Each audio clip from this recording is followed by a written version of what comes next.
All right, so let me tell the story of how surgery actually went for my brain tumor, right? So, of course, I shared that I had this brain tumor, and upon discovery in September of 2023, of course, there's a plan for surgery. And once we got all the other things regulated, that happened to me. So, the surgery was scheduled for December 1st of 2023. And the way that it works, they leave a little bandwidth and room in case, because it's in case there's a traumatic case. And a traumatic case means they can always knock you out of the listing and reschedule. Now, mind you, I'm an entrepreneur, I'm a business owner. So what happens is you make all these plans. You have, we have, we're gonna pick mom up. We live in Lafayette. Let's clarify for those people that don't know where I'm at. So I'm in Lafayette, Louisiana.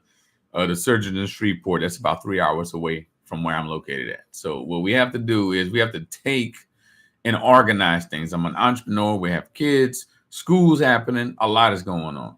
So I turn around and we arrange that. We have the aunt coming from Baton Rouge, which is 45 minutes away. Um, she's committed. She's gonna come that day. She's gonna stop her life. We have the mom who's gonna take off of work. She's gonna ride with her son, and we have the wife, right? So I got this planned out. So December 1st, pack up, load up. They tell us that we can get a call and get canceled, but I'm feeling pretty good because, of course, it's my first time having a brain surgery. So I turn around and I look and I pack and I load up and I'm going to pick my mom up, who lives in a city right next to mine called Karen Crow. So we load up the car with her belongings, and I decide I need to use the restroom. Now, right before that, I got a call saying, hey, your surgeon's going to be here. You need to be here this time in the morning. So they're going to tell you right the day before. Everything is like the day before. So I turn around and I say, okay, great. Get in the car and get another phone call. This phone call tells me, hey, surgery's canceled. So I'm pissed. I'm pissed because now my surgery that I've been eagerly anticipating is canceled. Now, I don't know if you ever had to have any major surgeries done to some part of your body. There's something in my head and I don't know what it is. And the fact that you can't see it just makes it even worse psychologically for you. So great, it's canceled. They tell me it's gonna get rescheduled. And like I had a choice, right? Till December 12th. So now I'm sitting down on almost 2 weeks worth of time waiting. December 12th rolls around. I'm packed up, ready to roll. Get a call from my nurse practitioner down in Shreveport. And she tells me that weekend, now the December 12th is on a Monday. So she tells me that weekend they were talking and anticipating possibly rescheduling me again. I went off. I did not, I wasn't mean to her, but I wasn't polite to the conversation, if we could say that. So that happens. And I was like, okay, whatever. She said, well, I'll call you back in 30 minutes. Needless to say, she called me back and said, hey, they're going to continue with your surgery, which was a relief because as an entrepreneur, I'm canceling. I had not taken a fresh job since September 2023. So I'm really getting irritated at this process because now it's costing me money. It's and the unknown I have to live with, whatever. So she called me back 30 minutes later, said they're going to keep your schedule for the surgery. And I was like, oh, great. Thank you. So pack up, mom. We're loaded up. We ride out to Shreveport and we get down there at some of the in-laws. So I get down there and we get ready for the surgery. And they call me and say, hey, you need to be here at 5 o'clock in the morning. So I got to be there at 5 o'clock in the morning. Now, the way the surgery is going is they're going to sedate me. I'm going to be in anesthesia. And under anesthesia, of course, it used to be a 12-hour long surgery. That's a long time to be under. And I don't know how much you know about anesthesia, but anesthesia, pretty much, they put you under, they bring your body to a sedative state, and there's equipment that has to, breathe and do all kind of things for you. Nevertheless, so I get in there and I get there at 5 o'clock in the morning, do the processing, and as I begin to do the processing, I get told a magic thing. Hey, we tried to reach you and we couldn't reach you, and your surgery's gonna be at 1 o'clock. So I'm at there 5 o'clock in the morning, and I'm not gonna go into surgery till 1 o'clock. So I'm just kind of sitting around. So I finally get called back. It's 1 o'clock as scheduled, and get my little gown and the whole 9 yards and get prepped. And they give me an IV in my wrist, and I'm okay. Okay, cool. Now they bring me back. Now I'm wearing my fancy underwears and socks at that time, right? So I got that under my robe, and the guy puts the little thing over my face and it says, "Hey, go ahead and take a deep breath of this oxygen here." And okay, now I feel them pull my socks halfway off my feet. So this is the funny thing about surgery. They explain a lot to me, but they don't tell you everything. So prepare for what I'm about to say. So they pull my socks halfway off my feet. That's the last thing I remembered, right? So I'm in surgery at a total of, I think it was probably around, they said it was supposed to be 6 hours, right? Of course, you're sedated, so you don't know exactly what's going on. So I went under at 1 o'clock, a little bit after 1. And when I awoke to mom and wifey, it was 10, like I think it was like 10 p.m. at night, somewhere around that time. So we're down for, let's see, 1, 2, 3, 4, 5, 6, 7, 8, 9, 10. All I know is I was gone for 9 hours, period. That's it. 9 hours gone, out, detached from reality, whatever you want to call it. Now, here's the thing about if you've ever been in a lengthy surgery. I wake up from surgery. Ready for this? And I wake up from surgery, and the first thing you're going to do is like assess yourself. Now, when I do the initial assessment, this is wild. I discover a lot of things different about myself. Number one, I had an IV in my left wrist, had an IV in my right wrist. I had a catheter in right now. I don't know if you ever had a catheter. It ain't comfortable. I don't like catheters. And I had an IV in my groin. So I went to sleep with one IV, woke up with 3.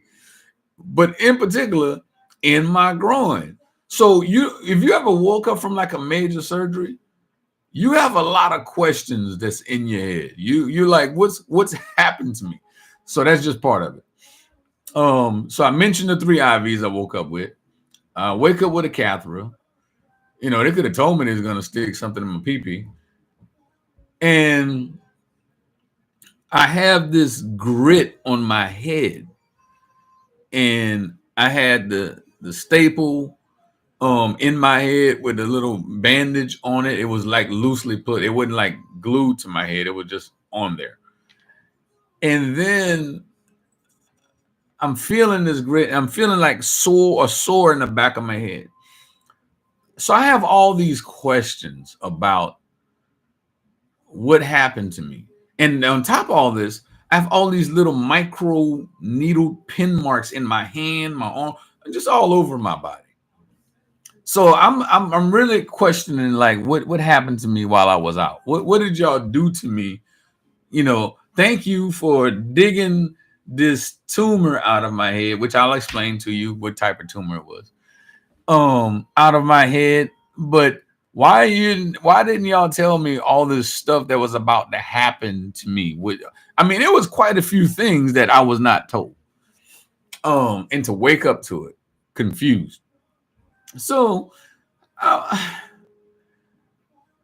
before I can ask what happened to me, I'm fighting with the bed, right? This is surgery. So I'm in the hospital, and mind you that where I'm at is LSU, Ochsner's LSU Hospital. And what's happening is it's a research hospital. So there's a lot of students. They're teaching people. These are a lot of advanced technology. So I'm in this bed, this waffle cone mattress they had me on. I wasn't on a regular mattress. I was on a waffle cone mattress, and I had these little devices on my leg for circulatory reasons, right? But needless to say, this waffle cone mattress does not feel good. I feel like I was like the princess and the pea. I could feel every little dip in that thing, and I didn't like it. On top of that, the bed was touching my feet, and I didn't like it. I didn't like the bed. Felt like it was pushing against my feet.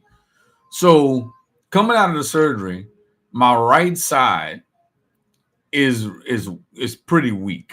So I have to muster up all of the possible strength I can get to scoot myself back up on the bed, right? So I do that. It takes me a little bit. I scoot up and then I doze off a little bit, right? And then when I wake up, the bed's back on my feet again. So I'm feeling like what's happening is I'm sliding down and I'm trying to figure out how to keep myself from sliding down because I'm on a waffle cone mattress. Well, lo and behold, I do this probably about 3 times. Scoot up and I wake up and I'm back with the thing pushing against my feet. So needless to say, I have a lot of questions. So I wait till the doctors do their rounds, and mind you, they came in that morning. It was early. I hadn't really got a good solid sleep since I came out of surgery. It's like 5, 6 in the morning, and they're doing their rounds, and it's loud. They're trying to wake somebody up. I don't know if the person was deaf or what happened, but he obviously couldn't hear him, and it was yelling. So right when I dozed off, I heard them yelling and woke me up. So I turn around and the doctors come in. And I have a question for the group of doctors because it's not one doctor, it's a group of them. Number one of all the things I got to ask, the first thing I'm asking is this bed moving? So one of the nurses told me, yes, it's a smart bed. I wish somebody would have told me this was a smart bed because if it had told me it was a smart bed, it would have changed everything. They didn't tell me it was a smart bed. So what the bed it does is it monitors your distance and it closes in automatically, which was driving me crazy. So what they ended up doing was showing me that there's a remote that was sticking on the side of the bed that my nurse didn't know how to operate and didn't even tell me existed. So then they showed me the remote and nobody knows how to really turn it off. And I figured out how to lock it out. Okay, cool. So now I don't have to fight and struggle. So then I take the courtesy. Let's go down the list. Number one, where's my underwear and socks? Because when I went to sleep, I had on some nice socks and some nice underwear. Right, we're talking like $30 pair of underwear. So I asked, "Where's it at?" And they tell me, "Oh, it's in the bag." Okay, I feel good now that we didn't cut. I just want to make sure they didn't cut them off me. Okay, now let me ask you a question. These pin marks, these holes in my head. I had 2 holes in the back, one little hole in the front, 3 IVs, one in the groin, a catheter, pin marks. I mean, I felt like I was violated for a second, right? If you ever had something happen to you while you was passed out and then wake up, it made sense, but nobody told you, so you feel violated. That's how I felt. So here it is. I'm asking, like, what's happened? What happened to me? So this is what happened. In order to do the surgery, they have to stabilize you. They don't want you to move. Even when you're unconscious, you could move, just like you turn in your sleep. So I decided. So they told me what they did is they took my head and they pretty much had some screws and they screwed me down, and the 3-point screw on my head to keep my head from moving, which made sense. The other thing they did, which was part of the technology, was they just like acupuncture, a bunch of little pins. They put pins that's connected to electrodes that's also tied to my brain, and that was designed that when they were doing the surgery, if they touched a nerve that they were not supposed to touch, the body reacted to let them know, so that they can get away from it. So they did that. That made sense. And then of course I kept hearing them saying Medline. So One of the IVs is to keep medicine going, and the other one, in this case, one fails, so you don't have to restart a whole IV in the middle of surgery. So all of this made sense. But what's weird is when they don't tell you what they're going to do to you in surgery while you're unconscious and unresponsive for a lengthier period of time.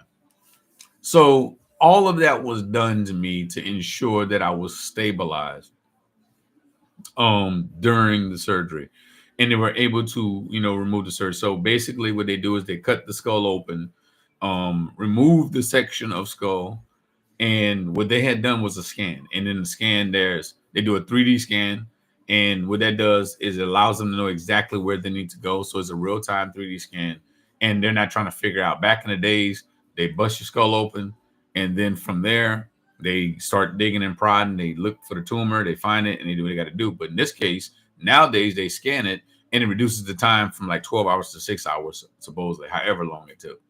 Of course, I asked, was I able to get the tumor? Can I have it? Can I see a picture of it? Did you video it? Never received a video of it. They told me they thought they had a video because it's a research hospital.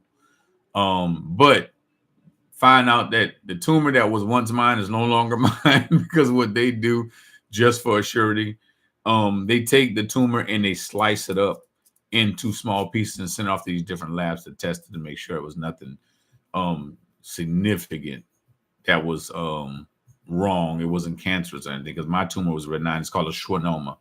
Was non-cancerous, but grows over a period of time, and it got into a larger size.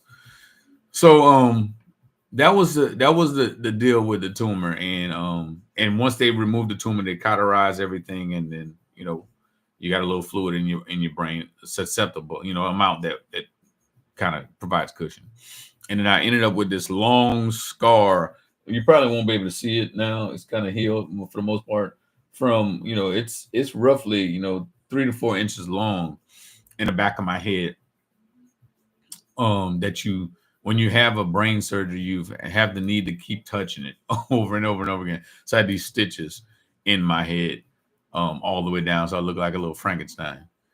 So the next day, occupational therapy came in, and they wanted to know how I felt about trying to move, and I was adamant about getting out of there. So I got up and I actually walked. I found out a lot of people they have trouble walking after brain surgery. Um, I was resilient, and I didn't want to lay down forever. I mean, actually, the first chance I can get, I got out of that bed, and I slept better in the chair than I did in the bed. Um, I was resilient, and I think I just had a great doctor. I had my doctor was Dr. Guthakanda. I just think he knew what he was doing, and they took all the precautions to make sure I wasn't as damaged on the recovery side of the surgery. But the next day, occupational therapy came in, and I was able to stand up. I was able to walk, and now that's prior to me telling the nurse I wanted that catheter out. And I bugged them until they got it out of me. I wanted to go to the bath. I felt like I was urinating on myself constantly. I was like, "Get this out of me! I don't need this." So we went for a walk. And if you ever visit my Facebook, it's I'm King Roy, and I almost ran. The funny thing was the recovery side of it was I felt like I was toppling over. What happened was the weight of my brain changed, so my equilibrium was off, and we knew that was going to happen. So it felt like everything was barrel rolling constantly for me, but I was able to walk. I had enough strength to walk, so I forced myself to focus and got past that, and we got the hallway, and I needed the walker, so I'm over here with this walker. Keeps me, make sure I don't fall down and hurt myself. And another day later, I mean, and that night was the most important night. You know why? Because I got a chance to take a bath. I got in the shower and washed my go. So that felt great doing that. I had to walk around to the other side of the hospital almost. It felt like it. So I got that done, and then about was probably was it the second day, the end of the second day, we made plans for me to get out, and then my doctor came in that morning, and he said, "Hey, how you feel? All your results, look good. Your labs look good, and ready to release you." And they went ahead and released me. So that was good. Yeah, I think I did the surgery. I was in ICU for a day. Then I was in my room, another room for a day, and then I was out. Yeah, that's how it worked. So got out of there, and that was fine. And I probably stayed on a walker, mm, probably a couple of days, and then I got a cane, and I used that for a day or two, and then I was walking after that. So I recovered pretty good, pretty quick. Um, I attribute that to my stubbornness or resilience, whichever one you want to call it. Just depends on who's being impacted by the way you're reacting. Um, and that was, part of the journey. But that was the actual surgery. I was down for quite a while. Did the surgery, talked to numerous doctors. Had a mixed bag of nurses. One of my nurses seemed like he just was trying to do the job, get out of there. He irritated me because he always left things behind. I don't know if you ever spent any significant time in the hospital. Is a nurse who leaves things behind. Like he took my little, a little container you use the restroom in, you urinate in. I had one of those. So anytime he came, he emptied it. He would like leave it in the other side of the room. So I had to either buzz to get it, or I had to get a second one. He was always leaving things behind. He was the type of guy that would like adjust my IV and leave the tape on my arm, that kind of stuff. And then the other nurses were great. But that's what the experience was like. So I just wanted to share that with guys, what it was like to have that surgery, to go under for that length of time, to find yourself trying to recover inside a hospital. Um, I was confident that I was going to come through it. Anything can happen. There's a 50-50 chance that, life can end through anesthesia, through anesthesia and the surgery. But I made it through, and I had a good supporting cast of people that was there. But nevertheless, my opinion, you need to have a level of resilience when you're facing, life changing moments. Is what it was. It was a life changing moments, and you might not know how you can come out, but I always say you come out how you want to come out, and I pushed through that, and it felt good recovering. So just wanted to share that part with you. So it's another segment to my video.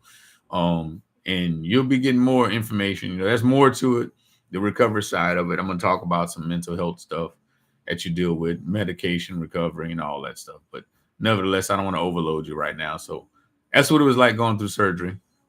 Stay on the lookout for an interview that I'm going to probably do coming soon pertaining to this whole experience. Because there's a lot of things you think about and a lot of things you forget about and don't process until you're done. But nevertheless, I'll share that with you. So you guys take and have a great and wonderful day. So that was part of my brain tumor story that I wanted to share. So you guys have a great and phenomenal day. Peace out.